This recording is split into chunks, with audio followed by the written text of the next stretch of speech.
Oi, Oi, bem, tô bem, tu? tô ótima. Esperar essa galera entrar. Boa tarde, Ana. Oi, gente, boa tarde.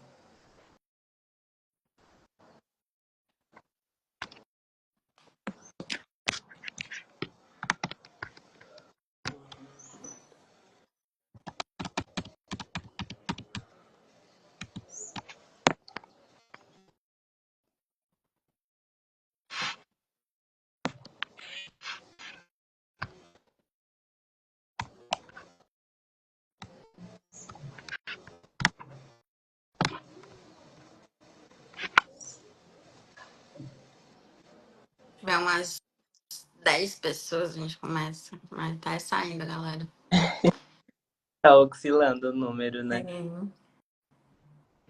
Boa tarde. Ai, meu...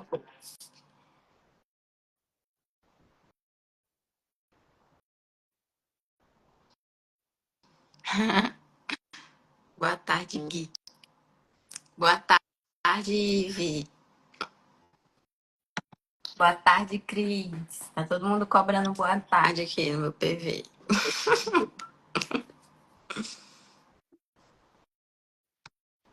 Então tá, vamos começar logo, né? Vamos.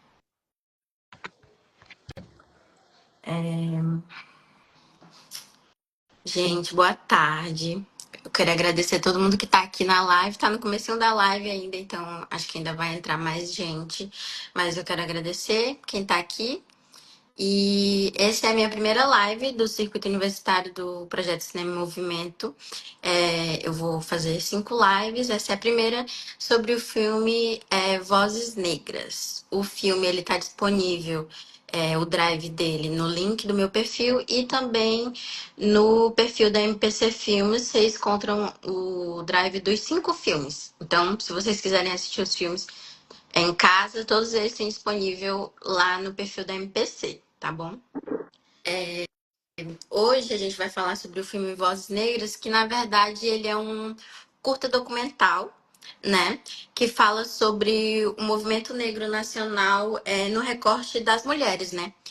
Que são mulheres que elas participam do movimento negro na militância, na luta em relação à desigualdade não só racial, mas também de gênero.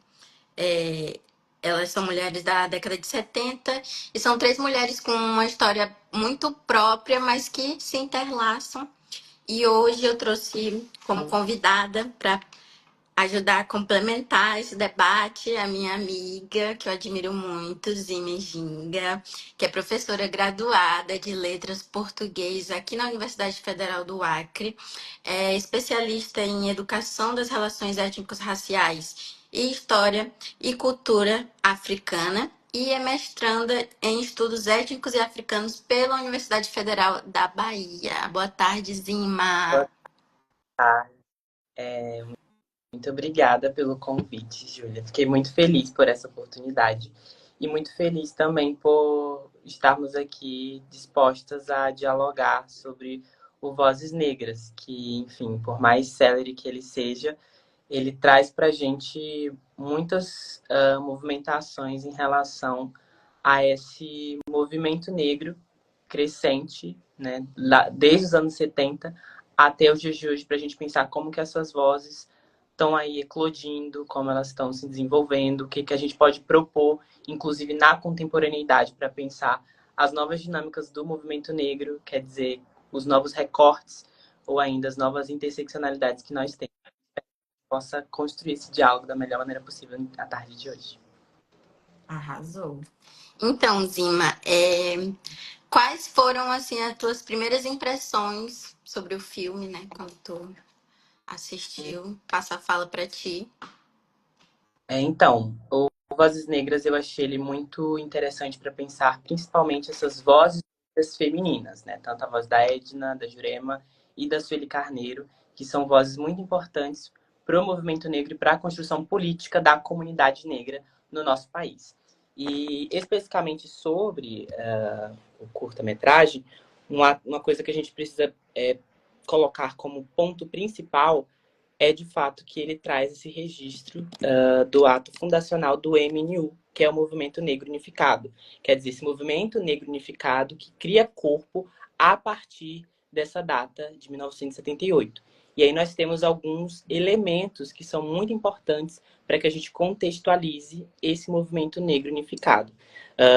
Mas principalmente para pensar como marco dessa criação, desse debate que o nosso curta-metragem ilustra tanto para a gente, o assassinato do Robson Silveira da Luz, que é um homem negro que, na verdade, ele trabalhava na feira, ele era feirante e ele foi sequestrado e assassinado, torturado pela polícia de São Paulo. E isso é muito importante para que a gente pense, veja como essa morte ela é emblemática para a criação do MNU e como ela é um marco para todos os fatos que vão suceder não somente para o MNU, mas para toda a comunidade negra brasileira. Quer dizer, como que a partir desse fato a gente tem diversos desdobramentos ou ainda diversas vozes aparecendo. Uma dessas vozes que eu acho muito interessante, que é referenciada no curta, é a Lélia Gonzalez. A Lélia Gonzalez é uma figura muito emblemática para a gente pensar os estudos raciais no nosso país, porque, para além de militante, ela é uma intelectual acadêmica, então ela traz para a gente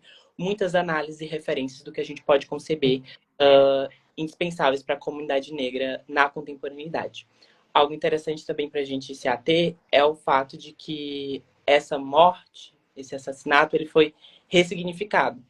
E acho que toda vez que a gente pensa em comunidade negra, pensando em dados estatísticos mesmo, quer dizer, a cada tantos minutos morre um jovem negro, como que esses dados eles continuam se atualizando desde esse período colonial, mas o quanto nós, comunidade negra, estamos tentando sempre ressignificar e transformar esses dados. Nós não somos apenas números, então nós pegamos esse nome, o nome que é tão importante, que traz a identidade do sujeito, e nós transformamos ele num símbolo de resistência, como é o caso do Robson Silveira da Luz. Quer dizer, ele se transforma agora num símbolo de resistência. E gosto como o curta traz essa transformação, traz essa significação tão importante para a gente. Já que tu falou, né, sobre a Lélia Gonzalez, que falam no filme, que trazem no filme, essas três mulheres, elas veem ela como uma referência, né? E dentro da história delas, elas iniciam falando como elas não se enxergavam de fato, não se identificavam com aquilo. E a gente sabe o quanto essas referências são importantes, né, para todos. Então, fala um pouco pra gente sobre por que essas referências têm essa importância para essas mulheres, né? Então, eu acredito que ter uma referência de uma mulher negra na nossa vida, para mim, enquanto uma travesti negra, foi extremamente importante para a construção da minha própria feminilidade, certo? Desse lugar que eu saio. E as mulheres negras, comumente, desde o período colonial, elas sempre estão associadas ao lugar do serviço, da servidão. Então, quando nós somos vistas em outros lugares que não esses, algo se modifica, um imaginário se transforma. Principalmente para a gente pensar o trabalho intelectual, porque a Lélia é isso. Ela é uma figura intelectual muito emblemática, uma figura política muito emblemática. Então, essa imagem de uma mulher negra militante, uma mulher negra segurando o microfone e desenvolvendo discursos, ela modifica realmente esse imaginário colonial, esse imaginário que a própria branquitude criou, que faz com que a gente, às vezes, seja invisibilizada. Nós não estejamos, nossa intelectualidade não seja vista, nós não sejamos vistas nesses espaços e nesses lugares. Então, acho que a representação aqui, a representatividade principalmente, é algo muito importante. É algo que eu sempre penso até para a minha própria vida. Porque o meu processo de transição, por exemplo, ele aconteceu dentro da sala de aula. E isso para mim foi muito importante porque fez com que eu me realocasse no mundo. Quer dizer, quem é Zima, quem eu sou. Com esse corpo travesti negro, quando eu tô na sala de aula, eu sentia que eu estava, de alguma maneira, reinventando imaginários. Porque eu nunca tive uma professora travesti. Eu não sei como é ter uma professora travesti, mas eu já fui a professora travesti e tive alunos que, obviamente, tiveram, então, essa professora travesti. E acho que isso modifica imaginários coloniais que são colocados, principalmente para pensar essa cisgeneridade. Quer dizer, como que essa cisgeneridade imagina a gente em alguns espaços, confabula essas narrativas, e a gente está rompendo isso. Então, para mim, a Lélia, ela está nesse lugar de romper, de fato, essas narrativas, de quebrar essas narrativas que são impostas e transformá-las, ressignificá-las, conjuntamente com todas as outras mulheres negras que estão construindo também o movimento negro contemporâneo, né? Sim. É, eu acredito de fato que quando você tem uma referência para a qual você pode realmente se identificar e poder justamente mudar esse imaginário de você conseguir se enxergar em outros locais para aqueles que não foram colocados para você, é sem dúvida muito importante e transforma vidas, né? Mas algo que também é falado no filme que me chama a atenção é quando elas começam a falar sobre a raiva, sobre como, tipo, quando aquele estralo acontece, né? A raiva que surge dentro delas por elas terem passado tanto tempo sem conseguir se imaginar de outra forma e também acho que raiva de toda a sociedade, né? De como a sociedade trata aqueles que são iguais a elas, né? Sim. E para pensar o contexto, né, ali do final da década de 70, esse período ditatorial do nosso país, ele despertava também essa raiva dentro da gente. E nos dias de hoje, essa raiva ainda acontece, ela ainda opera. Quer dizer, a violência racial não parou no nosso país. O nosso país continua assassinando a juventude negra, ele continua trazendo dados assustadores de pessoas tão novas, tão jovens, que tinham uma vida, poderiam ter uma vida tão longa pela frente, mas continuam sendo assassinadas. E tudo que nos resta, para além do luto, é a raiva. E a raiva, ela deve ser utilizada como uma estratégia, de fato, de devolver, certo? Para que a gente não carrega conosco. A gente devolve essa raiva que o próprio colonizador nos incutiu, acabou nos influenciando. E essa devolução, eu acredito que dentro do curta, ela vem da melhor maneira possível, que é a devolução elaborada, que é a devolução inteligente, que é você arquitetar, organizar a sua raiva para ela ir como um contradiscurso ao colonizador, para ela ir como um contradiscurso a essa estrutura branca que, na verdade, o tempo inteiro está nos massacrando, e a gente devolve isso da melhor maneira possível. E a raiva é isso, é um sentimento muito transformador. Eu, por exemplo, tinha muita dificuldade de sentir raiva, mas acredito que a raiva, ela movimenta, ela transforma o mundo quando ela é bem elaborada, de fato, contra os nossos algozes. Sim. Eu acho. Eu concordo, com certeza, né, que a raiva ele é um sentimento que transforma e que é essencial, né, pra gente, como, assim como qualquer outro sentimento. Mas realmente a raiva organizada, como é levada no vídeo, né, como é levada no filme, ali nos anos 70 final da ditadura. Então, existiam muitos movimentos sociais acontecendo, né? E partindo justamente dessa raiva e dessa vontade de mudança, né? Que a gente quer até hoje. Até hoje essa raiva ela não passou e essa vontade de mudar também não passa. As três mulheres que estão ali, das três tem acho que a Jurema, ela é mais dentro da política, né? Ela foi vereadora 3 vezes e, se eu não me engano, durante as filmagens, ela era deputada estadual pelo PT.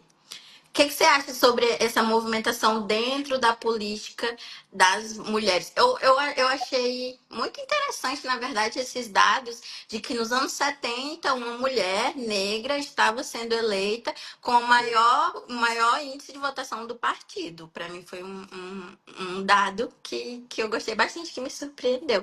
Mas fala primeiro um pouco sobre as mulheres dentro da política, né? As mulheres negras, essas vozes que precisam ser ouvidas também dentro da política, não só ali como militante, mas também articulando, né?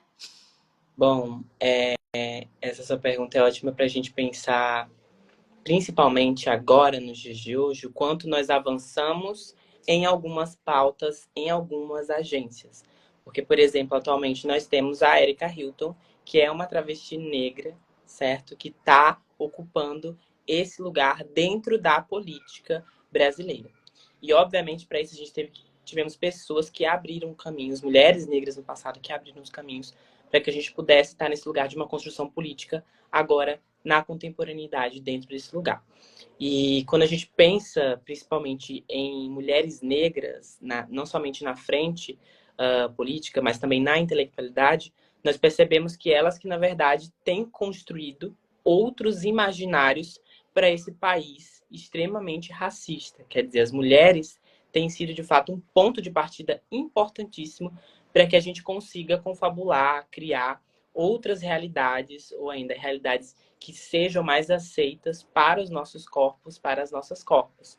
E é muito importante a gente ter, na verdade, essas figuras cada vez mais ocupando esses espaços, essas candidaturas, não somente de mulheres cis negras, mas também de mulheres trans negras ocupando esses espaços. E a gente está agora em período, iniciaremos o período de eleição. Então, assim, pensar também para que lugar vai o seu voto, como que esse voto chega e como ele também é representante do seu lugar dentro da sociedade, é algo indispensável.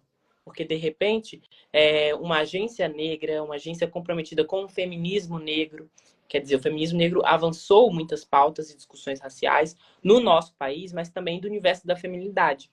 Porque as mulheres negras, historicamente, não eram nem vistas como mulheres. Elas sempre foram vistas nesse lugar de negras, tanto nesse período colonial quanto pós-abolição. De fato, essas categorias que sempre estavam ali se debatendo. Então, a mulheridade negra dentro da política, eu acredito que tem sido o único caminho possível para que a gente consiga alcançar bons resultados. E disso nós temos outras mulheres cisgêneras, mas também exemplos bem emblemáticos, como o da Érica, que é uma travesti negra e que em nenhum momento se esconde da sua racialidade ou ainda da sua travestilidade para tentar reinventar esses novos espaços e imaginários para os nossos corpos. Com certeza. Dentro do próprio filme, a Jurema, ela fala sobre como as mulheres elas não eram ouvidas ali, como os homens eles estavam muito mais articulados e que eles se apoiavam dentro do próprio movimento negro, né? E por isso elas sentiam essa necessidade de se organizar também como gênero, não só como raça, mas como gênero, porque dentro do próprio movimento negro elas sentiam que os homens excluíam, massacravam, de certa forma, a visão que elas tinham para a sociedade, né? Sim. E nisso a gente já vê o funcionamento desse machismo, né? Que às vezes as pessoas parecem que as estruturas elas não se diferem, sendo que na verdade nós temos essas contradições dentro da própria realidade. Homens negros não estão isentos de serem machistas ou reproduzirem esse machismo contra mulheres negras. Na verdade, isso faz parte de toda a estrutura social que nós estamos vivendo. Sim. Alguém quer fazer alguma pergunta, acrescentar algo, pode mandar aqui no chat, tá? Que eu, de vez em quando, eu vou ler. A Kelme fez uma observação aqui. Acho que quando a gente estava falando um pouco sobre a violência, ela falou que isso lembra ela o que a Mona Brutal falou numa batalha de rap para um branco, que ele disse que a batalha de rap é um embate necessário, eu acho que contextualizando, eu acho que é justamente essa coisa tipo assim, de que você precisa ouvir, é um embate necessário, a gente tá gritando, a gente tá brigando porque você precisa ouvir, né? Sim, A violência ela não é só para algo ruim de fato. Eu acho que a violência verbal também, às vezes, ela é necessária sim, quando você quer impor aquilo a alguém que não está disposto a ouvir de fato, né, Zima? totalmente. E eu acredito que, na verdade, a gente precisa, às vezes, falar na língua do colonizador. A gente precisa devolver essa violência.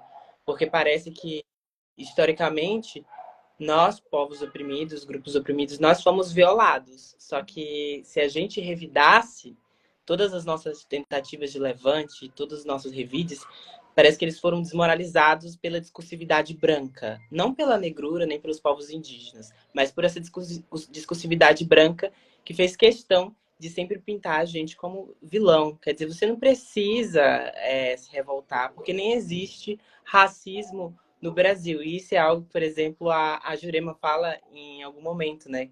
Lá no curta, que ela diz, que negócio de racismo, eu achava que nem existia racismo no Brasil, isso é coisa dos Estados Unidos, e aí depois ela passa por um processo de consciência racial, e ela diz, realmente, aqui dentro dessa realidade há sim um racismo, porque quando a gente olha para os corpos que estão morrendo nas periferias, são corpos negros.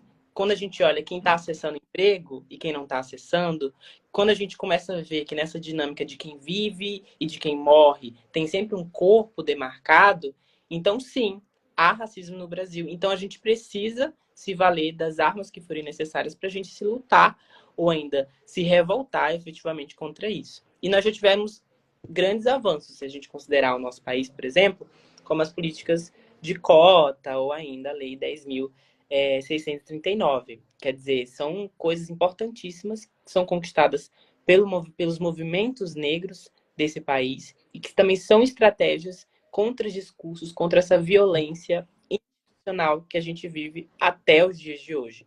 E que, infelizmente, parece que o nosso futuro ainda está completamente direcionado para essas narrativas, ainda que a gente continue nessa postura antirracista. Por exemplo, o racismo ambiental, que é algo que é tão contemporâneo, que tem afetado tanto a vida das pessoas, que é tão contemporâneo, mas as pessoas não se importam mais com isso, né? As pessoas não querem debater isso. Enquanto isso, quem são mais afetados são sempre povos periféricos, pessoas negras e grupos indígenas. Sim. O racismo no Brasil, ele é um racismo muito velado, né? Diferente do que acontece nos Estados Unidos. Acho que hoje em dia ainda mais, mas na década de 70, como as pessoas elas não tinham tanto nem consciência de cor, né? O racismo acabava sendo tão velado que a pessoa nem percebia. A Edna, ela, no início do filme, antes dela falar de fato sobre o que ela estava ali para falar, ela fala sobre o reconhecimento dela, né, como uma pessoa negra. Ela disse que ela estudava ela fazia faculdade, ela estava no ônibus, e aí as pessoas do ônibus que ela estava estavam com medo das outras pessoas que estavam em outro ônibus. E ela se perguntou por quê. E em algum momento ela entendeu que as pessoas estavam. Ela sentiu medo também. Ela não sabia por que ela estava sentindo medo, mas que em algum momento ela percebeu que as pessoas estavam com medo pelo fato das pessoas no outro ônibus serem pessoas negras. E é nesse momento que elas se coloca a questionar quem eu sou. Eu também sou uma pessoa negra, né? Por que, que eu tô com medo? Por que, que eu tô reproduzindo isso, né? E ela sendo uma mulher negra de pele mais clara do que as outras mulheres que também aparecem no filme, mas também fortificando isso de eu faço parte dessa comunidade e só quando eu tomo consciência disso é que eu percebo o racismo, porque aquilo me atingiu, sabe? Eu acho que quando não te atinge, muitas vezes você não se percebe. Sim, não sente, né? Quando você não sente, você não consegue nem elaborar. E acho isso importante para a gente perceber o quanto a estratégia colonial de divisão entre os corpos negros no nosso país quer dizer, o racismo é uma tecnologia. O racismo ele é muito tecnológico, ele é bem elaborado. O racismo não foi algo que aconteceu a esmo de qualquer maneira, ele é bem elaborado. Então, por ser bem elaborado, ele passa constantemente por atualizações. Essa parte até mesmo do esquecimento.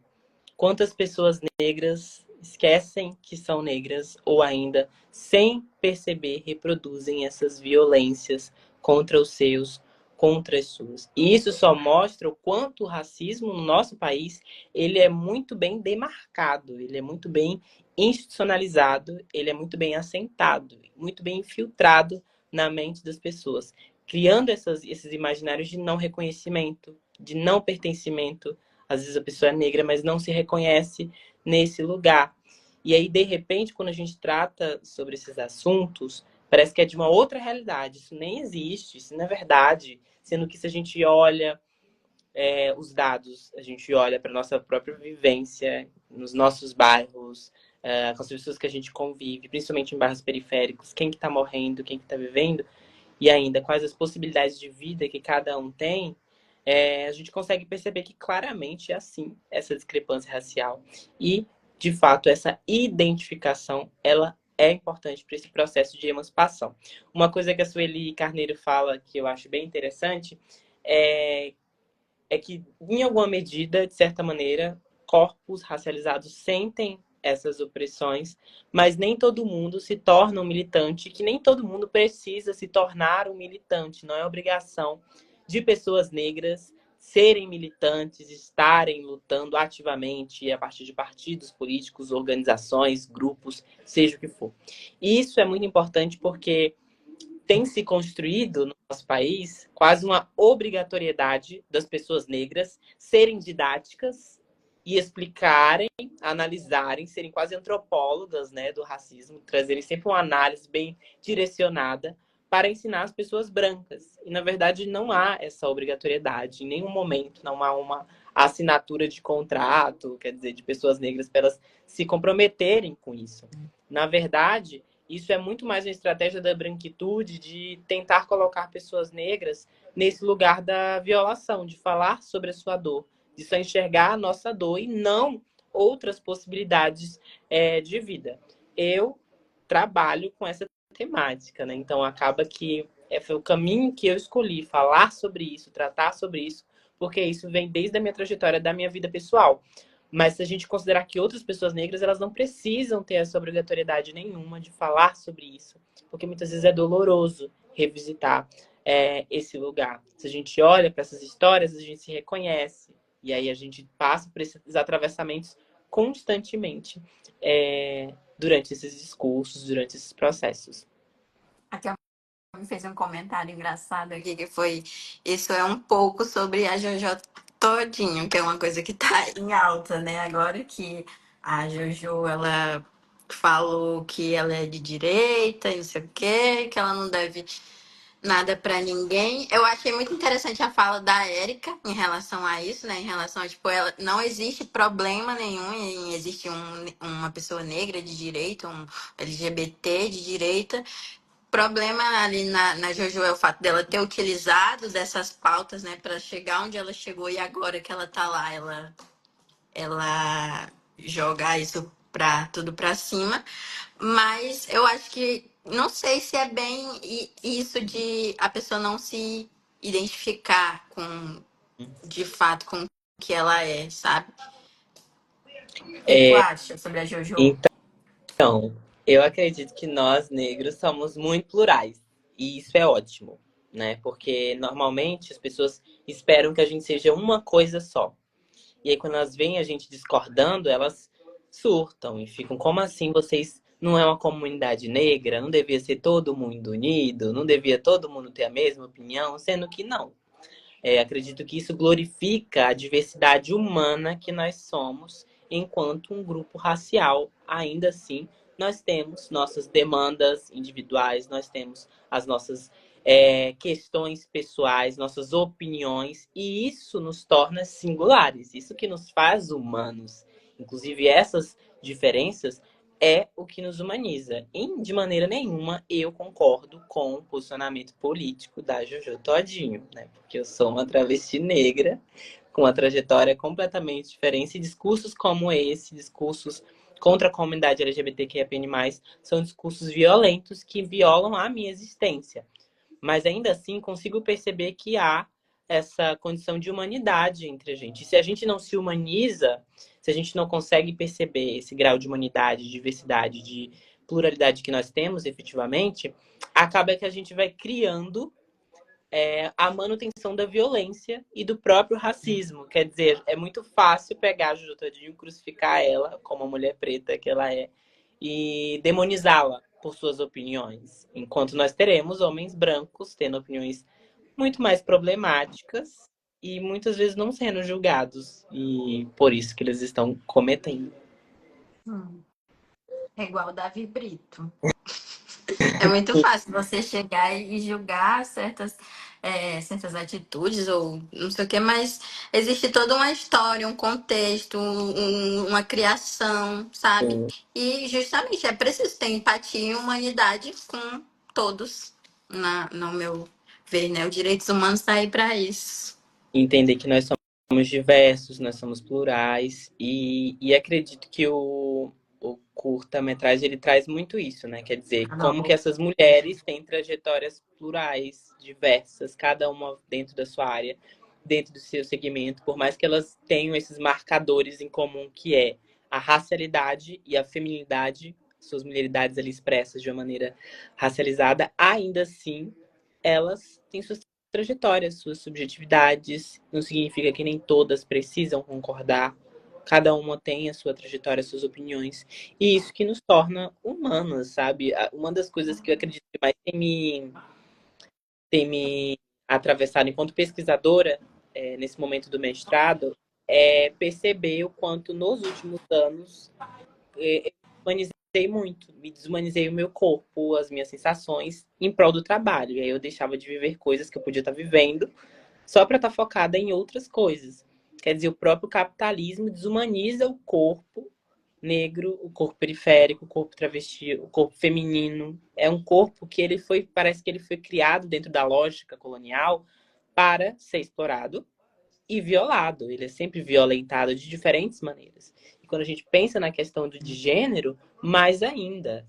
Se a gente relembra na colonização, por exemplo, as mulheres negras, as mulheres cisgêneras negras, elas foram exploradas o tempo inteiro sexualmente. E aí a gente pensa também, nesse momento da história, o quanto, por exemplo, as própria mulheridade transgênera estava tão viva ali nesse espaço, nesse momento colonial, e ela foi apagada. E a gente relembra de Chica Manicongo. Chica Manicongo vive. Chica Manicongo, para quem não sabe, era esse corpo que corrompia com as normas de gênero do seu período. E, inclusive, foi desumanizada totalmente por estar contra essas regras, essas normas de gênero dentro do seu período. E aí a gente fica pensando quanto, por exemplo, parece que nessa história as mulheres cis negras e outras corporeidades femininas, elas não eram humanas, elas eram extremamente estigmatizadas, ou nesse lugar do desejo da sexualização extrema, ou ainda por serem corpos, especificamente as mulheres cis, que tinham útero, eram exploradas por isso. E aí nisso a gente pensa também nas outras possibilidades, né, de outras pessoas com útero que até hoje são exploradas e violentadas dentro desse espaço que a gente vive, dentro desse país que a gente vive. Sim, é. Na época colonial, a exploração do corpo negro, né? Ele vinha de todas as formas, principalmente nas mulheres, como tu falou, né? Desde, tipo, mulheres com úteros até, tipo, amas de leite, né?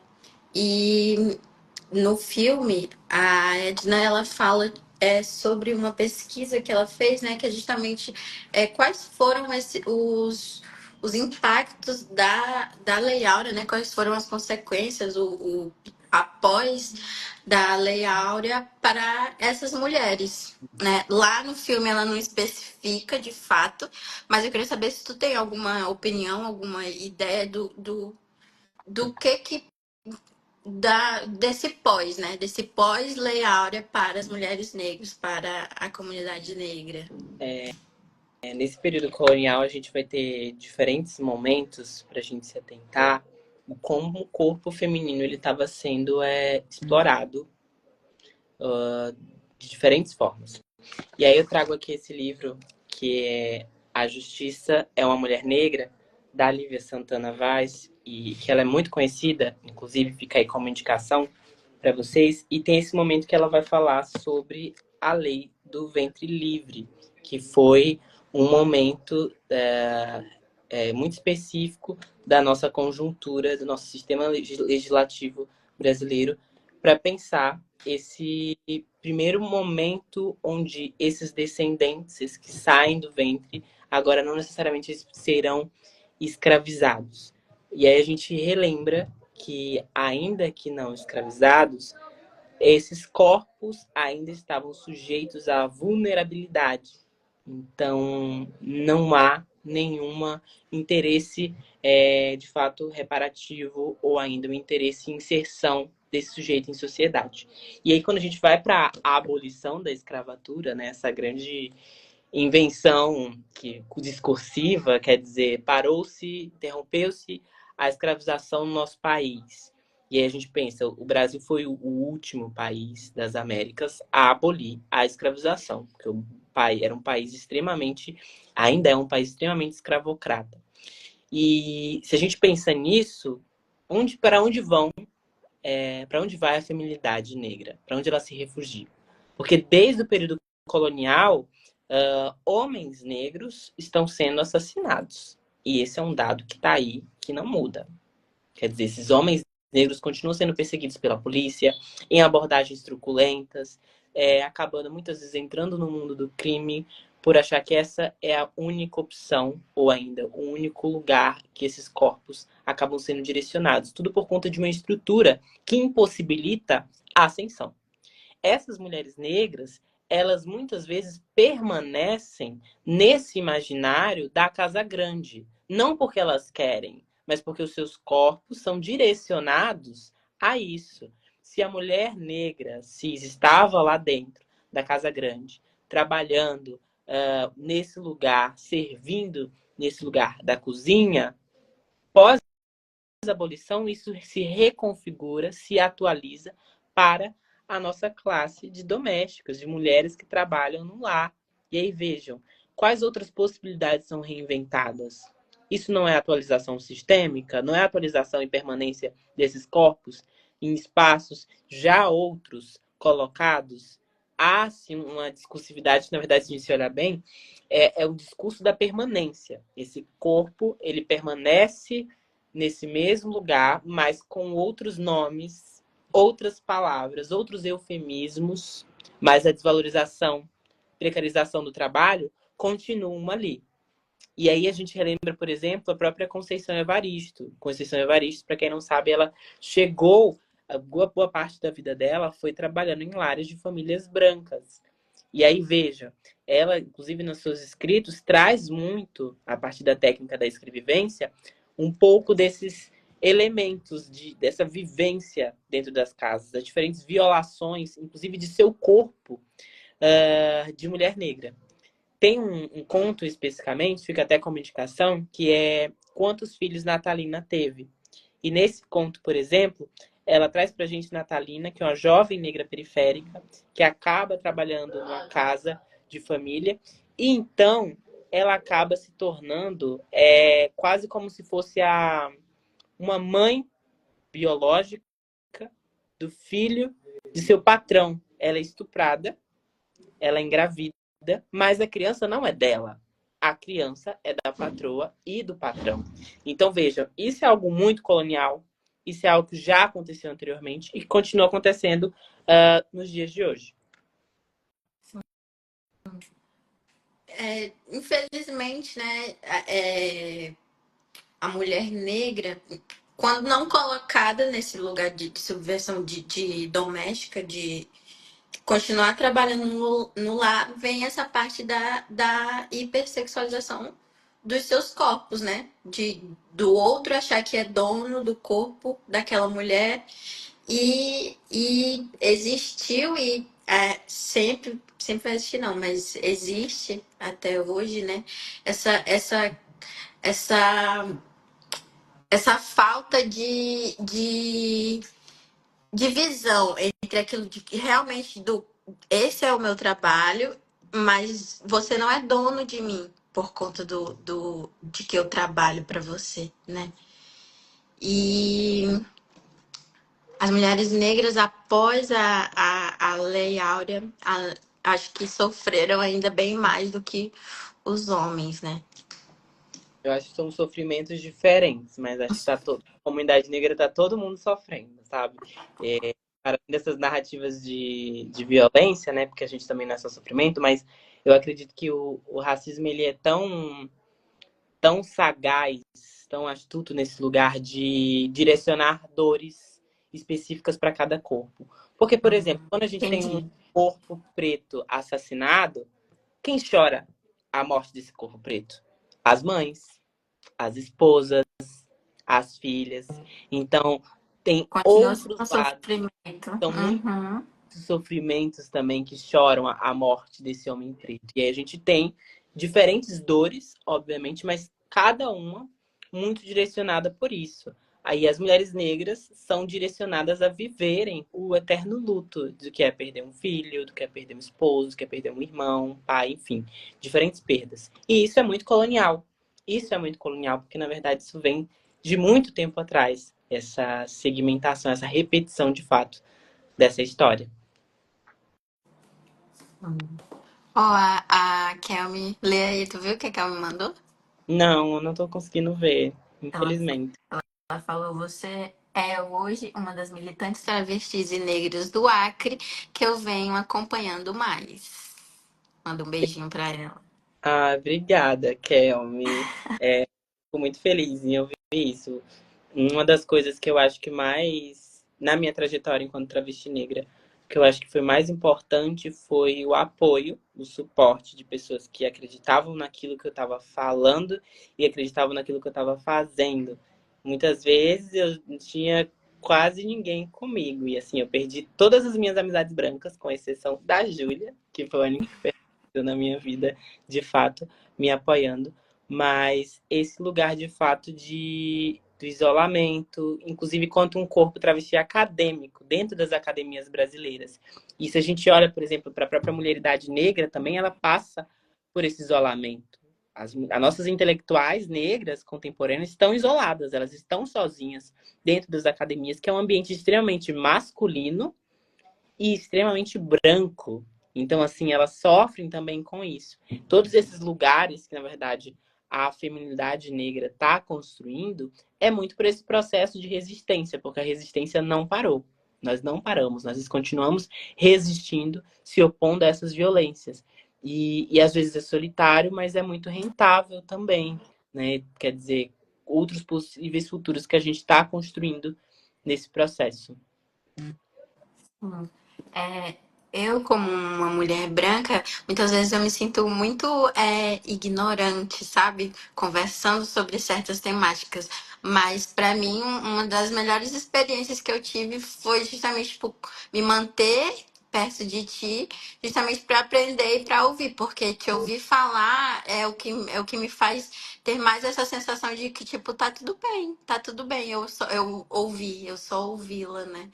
E eu quero muito agradecer que tu topou participar comigo aqui na live, amiga. E eu vou já aproveitar aqui para te fazer o convite para a gente fazer outras lives sobre outros filmes. Tem outros filmes bem legais que eu acho que você vai gostar de participar. Ah, eu vou adorar, adoraria. Vamos sim, topo super. Só essa experiência está sendo ótima para mim. E vamos fazer outras vezes. Arrasou. Então é isso, gente. Se a live vai valer hora, eu não tenho certeza, mas eu acho que não, porque eu não tenho como ter o controle de quem estava assistindo. Mas não se preocupa, qualquer coisa eu te mando no zap. Então é isso, gente. Muito obrigada. Pode trabalhar em paz, Kelme. Acabou a live. Até mais, até depois. Até mais, gente. Beijo, viu? Foi ótimo estar com vocês no dia de hoje.